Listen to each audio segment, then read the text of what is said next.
क्या होगा जिस दिन टेक्नोलॉजी इतनी आगे बढ़ जाएगी कि हम इंसान आसानी से दूसरे पैरेलल दुनिया में जा सकते हैं।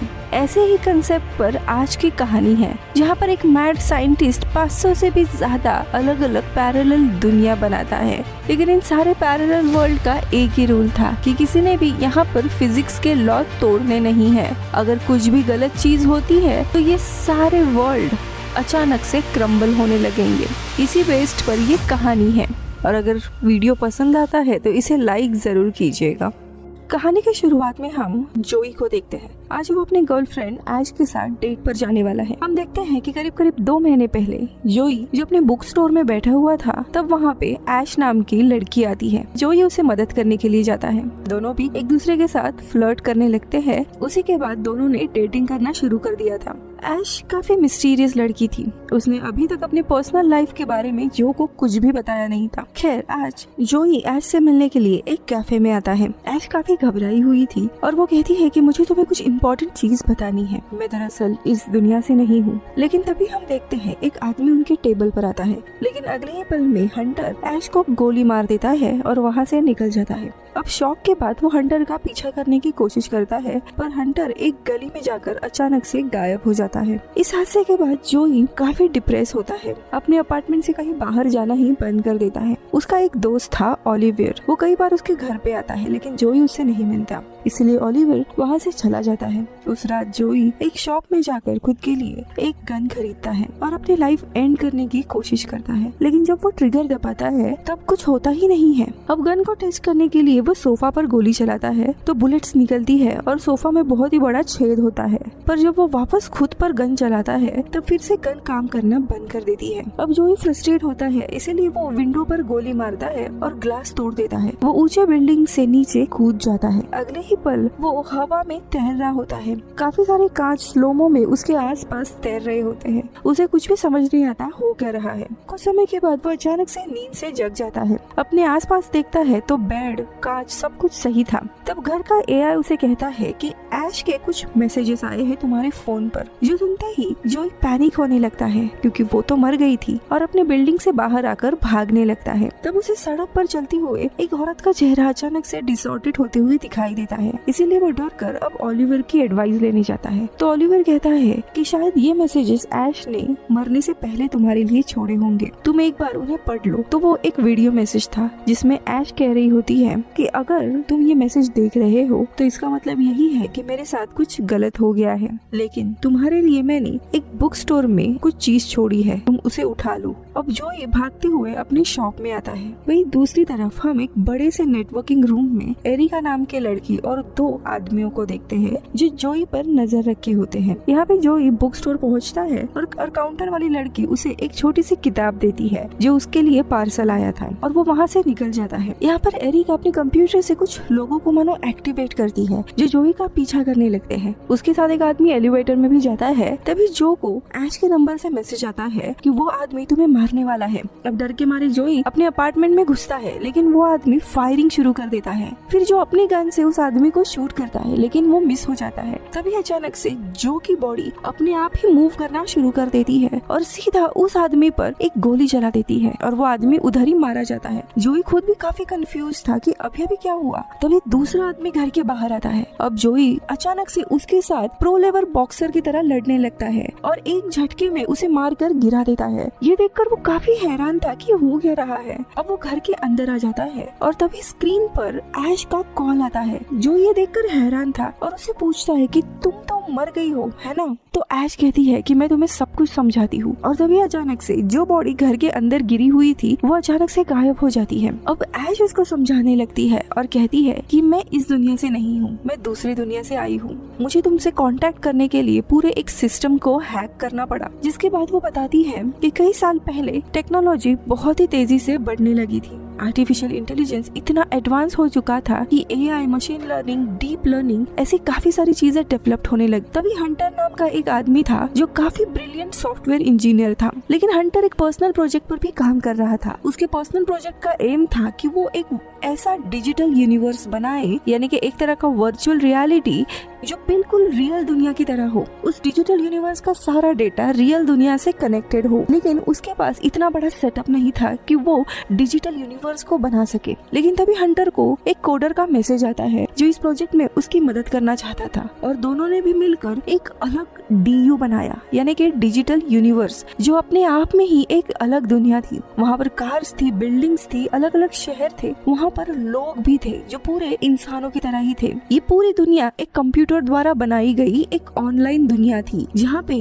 और इनका इनपुट पूरे रियल दुनिया से लिया जाता था। हंटर एक काफी पावरफुल इंसान बनते गया और वो ऐसे ही काफी सारे डिजिटल यूनिवर्स बनाते गया और उन्हें बेहतर करते गया। फिर हंटर ने अपने डीयूज यानी डिजिटल यूनिवर्स में अलग अलग टेस्ट करना शुरू किया, जैसे कि हाई रिस्क सर्जरी से लेके एडवांस वेपन तक की टेस्टिंग वो इन डीयूज पे करता था। और ये सारी जानकारी अब जोई सुन रहा था और उसे समझ आता है कि वो भी ऐसे ही एक डिजिटल यूनिवर्स में है, यानी एक तरह के वर्चुअल रियलिटी में, कंप्यूटर प्रोग्राम में है। पर तभी ऐश उसे कहती है कि तुम एक रियल इंसान की तरह ही हो और मैं तुमसे प्यार करती हूँ। ऐश आगे बताती है हर एक डिजिटल यूनिवर्स में फिजिकल लॉ को फॉलो करना जरूरी है। अगर कोई भी चीज फिजिकल लॉ के अगेंस्ट होती है तो पूरा यूनिवर्स अजीब तरीके से काम करने लगता है, उनमें ग्लिचेस आने लगते हैं। फिर ऐश उसे हंटर की कहानी के बारे में बताती है और कहती है हंटर के एक्सपेरिमेंट गलत तरीके से किए जा रहे थे, इसीलिए गवर्नमेंट ने ये सारी टेक्नोलॉजी को इलीगल डिक्लेयर कर दिया, लेकिन हंटर ने इस डिजिटल यूनिवर्स को डिस्ट्रॉय करने के बजाय इन्हें छुपा दिया। वो आगे बताती है कि मैं रियल दुनिया से आई हूँ और एक इंटेलिजेंट एजेंसी में काम करती हूँ और मेरा काम था कि हंटर की हिडन टेक्नोलॉजी को ढूंढना, इसीलिए मैं तुम्हारी दुनिया में थी और तभी मेरी मुलाकात तुमसे हुई और मैं तुमसे प्यार करने लगी थी। अब ये सारी चीजें जानने के बाद जोई बहुत ही कंफ्यूज होता है, लेकिन उसे समझ आ रहा था। अब वो पूछता है फिर इस किताब में क्या है जो तुमने मुझे दिया? तब वो बताती है कि इस किताब के अंदर कुछ ऐसा डेटा है जो मुझे रियल वर्ल्ड में चाहिए। यहाँ पर ऐश अपने स्क्रीन पर कुछ पिक्चर्स भी दिखाती है, तब उनमें वो ओलिवर की पिक्चर देखता है। तो ऐश कहती है कि ये भी रियल दुनिया में एक प्रोग्रामर था, लेकिन कई सालों से ये गायब है। तो जो कहता है कि अरे इसे तो मैं जानता हूँ, ये मेरा दोस्त ओलिवर है। और ऐश समझ जाती है कि ओलिवर किसी तरह से इस दुनिया में छुपा हुआ रह रहा है। अब वो जोई से कहती है कि देखो मुझे इस दुनिया में वापस आना है, इसीलिए तुम्हें अब ओलिवर की मदद लेनी है ताकि मैं इस दुनिया में कैसे भी आ सकूं। अब इनकी ये सब कुछ बातचीत चली रही थी, तभी हम रियल दुनिया में देखते हैं। इस वक्त एरिका हंटर से मिलने के लिए आती है। एरिका उसे बताती है कि जोई का मिशन अब बहुत ही ज्यादा कॉम्प्लिकेटेड हो गया है, उनकी टीम उसे ठीक से मार नहीं पा रही है। अब वो सजेस्ट करती है कि हम इस पूरी दुनिया यानी जोई की दुनिया को ही ग्लोबल नेटवर्क से हटाकर अलग कर देते हैं ताकि उसमें कोई भी घुस नहीं सकता। पर हंटर को ये मंजूर नहीं था क्योंकि ये इन्फॉर्मेशन फीड को रोक सकता था। जाने से पहले हंटर उसे ये भी कहता है कि तुम्हें असली ऐश को ढूंढना होगा। यहाँ पे ऐश अपने घर पे होती है, तभी ओलिवियर उसे कांटेक्ट करता है, लेकिन तभी ऐश का अलार्म बजने लगता है और वो देखती है कि कुछ अजीब चेहरे वाले लोग उसके अपार्टमेंट में आने लगते हैं। दरअसल एरिका ने उसे ढूंढ लिया होता है, लेकिन ऐश उनसे छुप कर वहाँ से निकलने में कामयाब हो जाती है। फाइनली ओलिवियर के एड्रेस पर पहुंच जाती है।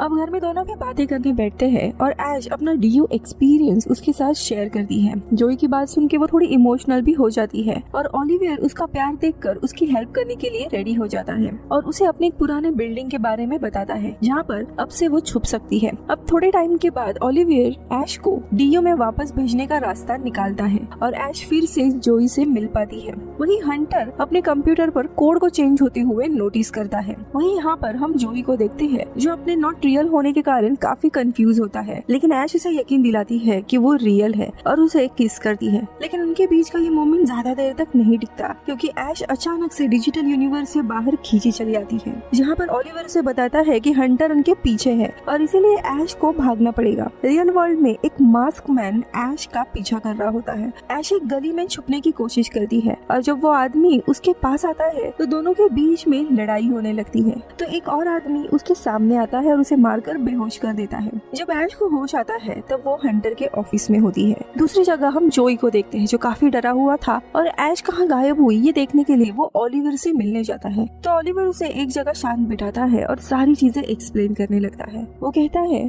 कि ऐश की जान खतरे में है और ये बार बार इस डीयू में प्रॉब्लम हो रहे हैं, इसलिए हंटर शायद इस यूनिवर्स को भी शट डाउन कर देगा, यानी कि यहाँ की सारी चीजें भी इरेज हो जाएगी। लेकिन ओलिवर के पास एक आइडिया होता है जिससे ये यूनिवर्स बच सकता है। ओलिवर ने इस डीयू का एक बैकअप बना लिया होता है और ये वही डेटा था जो उस बुक में भी था जो ऐश के पास थी। अब ओलिवर उसे एक की देता है और वहाँ जाकर मशीन्स को एक्टिवेट करने के लिए कहता है ताकि इस यूनिवर्स का डेटा अपलोड हो सके। इसके बाद जोई वो काम करने के लिए निकल जाता है। तो यहाँ पर ऐश को देखते हैं, उसे पकड़कर हंटर के ऑफिस में लाया था। दोनों के बीच में भी काफी आर्ग्यूमेंट होता है। खैर इसके बाद हंटर खुद डीयू में चला आता है और ओलिवर से जाकर मिलता है। यहाँ पे हमें समझ आता है कि ओलिवर वही इंसान था जिसे हंटर ने सबसे पहले मदद की थी डीयू क्रिएट करने में। दोनों के बीच में काफी ज्यादा बहस होती है और हंटर उसे अपनी चीजों से दूर रहने के लिए कहता है और ओलिवर भी मान जाता है। लेकिन ये हंटर की एक चाल होती है, वो यहाँ ओलिवर को बिजी रखकर उसे रियल लाइफ में ट्रैक करता है और उसके लोग ओलिवर के घर जाकर उसे सीधा मार डालते हैं, जिसके कारण यहाँ से भी वो मारा जाता है। यहाँ पे जोई एक पुराने अपार्टमेंट में आता है जहाँ पर उसे एक कंप्यूटर मिलता है जिस पर काफी सारा डेटा था। जैसे ही वो अपना हाथ कंट्रोल पैनल पे रखता है पूरी इंफॉर्मेशन ट्रांसफर होने लगती है। इसका एक अलर्ट एरिका को भी जाता है, इसीलिए वो अपने लोगों को उसे मारने के लिए भेजती है और दो लोग अचानक से उसे बिल्डिंग के बाहर अपीयर होते हैं जिन्हें जोई भी देख लेता है। पर जोई अब उस की से एक कैबिनेट खोलता है और वो पूरा कैबिनेट गन से भरा होता है। जब वो आदमी अंदर आते हैं तब जोई बिना किसी गलती के उनके ऊपर सीधा गोलियां चलाने लगता है और एक एक करके उसके सारे लोगों को मार देता है। लेकिन अचानक से उसे हंटर का आवाज सुनाई देता है और जोई वहाँ से डिसअपियर होकर सिटी के बाहर के हार्बर में आ पहुँचता है। वहाँ पे हंटर पहले से ही होता है और वो जोई के हाथ पर शूट कर देता है। जोई उसे मारने ही वाला था, लेकिन हंटर प्रोग्रामिंग से उसका गन मिटा देता है और जोई को टॉर्चर करने लगता है। जोई किसी तरह उस सिचुएशन से बाहर निकलता है और दूसरे गन से वो हंटर के हाथ पर मारता है। इस शॉक के कारण हंटर सीधा डीयू से बाहर आता है, यानी अपने ऑफिस में। अब यहाँ हंटर अनाउंस करता है कि वो इस डीयू को ही शट डाउन कर रहा है और यहाँ पर हम देखते हैं एक एक करके काफी सारी चीजें मिटने लगती है, यानी कि अब जोई भी मारा जाएगा। यहाँ पे ऐश बहुत ही ज्यादा इमोशनल होती है और हंटर से रिक्वेस्ट करने लगती है कि कम से कम उसे आखिरी बार जोई से बात करने दो। हंटर हंस पड़ता है कि ये लड़की एक सॉफ्टवेयर से प्यार करती है, लेकिन वो उसकी बात जोई से करवाता है। जोई ऐश से कहता है कि वो उससे प्यार करता है और मेरे इमोशंस एक इंसान की तरह ही सच है। दोनों में एक दूसरे को गुड बाय कहते हैं और देखते ही देखते आसपास की सारी बिल्डिंग, वहाँ की सारी चीजें हवा में उड़ने लगती है और डिलीट होने लगती है। वैसे उसका फोन भी गायब हो जाता है और सारी दुनिया अब एक अंधेरे में घुल मिल जाती है। जिसके बाद हंटर अपनी गार्ड्स को ऐश को भी मारने का ऑर्डर देता है, लेकिन जो एरिका होती है वो मना करती है क्योंकि वो और ऐश कभी दोस्त हुआ करते थे। तभी अचानक से ओलिवर की आवाज आने लगती है। हंटर हैरान होता है कि उसे तो मार डाला था और अचानक से एक डिस्प्ले पर ओलिवियर आ जाता है।